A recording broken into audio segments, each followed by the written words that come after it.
Normally when I get new subscribers, I go to the page of the person who subscribed, and I usually write a little personal thank you, which I would love to do, but in the past 24 hours I've received so many new subscribers that I'm just going to say one big sincere thank you to all of you, and I hope I don't disappoint.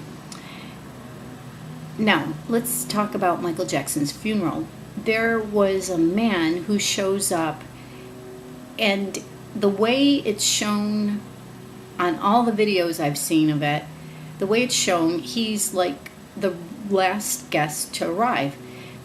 And most people show up in a black car. He shows up in an ivory car. He's an older gentleman, and if you know who he is, you know, he may be a grandfather or something, just put it in the comments because I'd really love to know. But he shows up. He also is wearing something on his lapel, which for the life of me, I can't figure out if it's a pin or a microphone. It seems to be that he's like the last guest to arrive. And it's already an hour and a half late.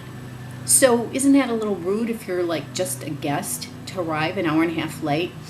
Unless, of course, you're having a problem with your prosthetic makeup and suit and everything.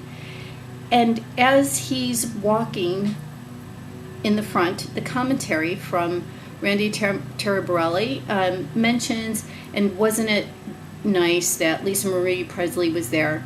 But we never really saw pictures of Lisa Marie Presley. At least I didn't. If you saw them, please point that out to me in the comments as well.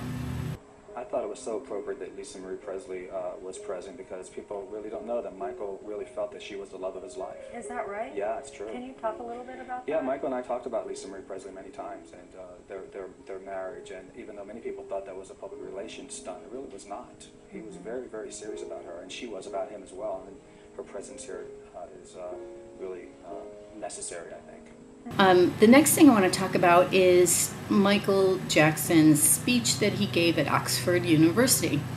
And he was trying to implement a new program with Rabbi Shmuley Boteach, where it was a way for parents to learn to be better parents. And, you know, you can't tell parents how to parent. You just can't. You can give them information and educate them, but usually the people who will show up for that type of education are people who are already on the right track to being good parents.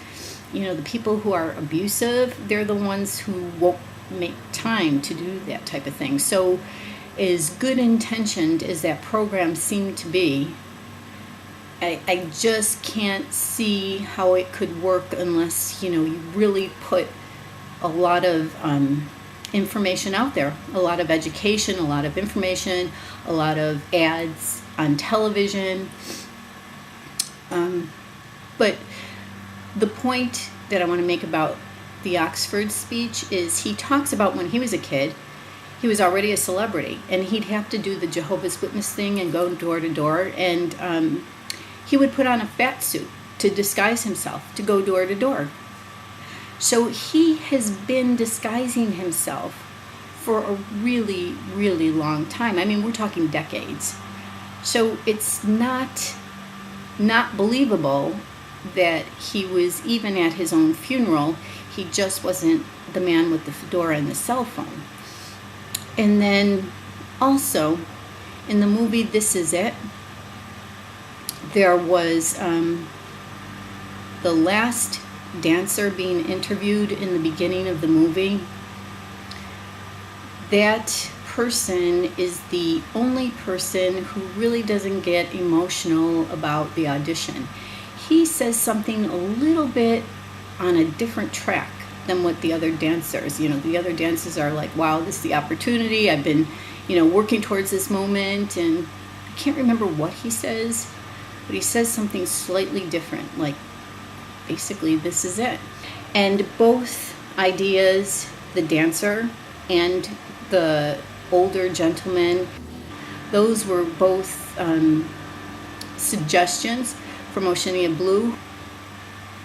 And in This Is It, I know that a lot of people notice this, but I think it could mean something when he's finished doing I'll Be There, and then he thanks each of his brothers and he blesses his parents. And then way at the end of the movie's dedicated to his children. The only people that aren't mentioned are his sisters. And sometimes what's not said is more important than what is said. So I'm just wondering if that is some sort of, I don't know, clue.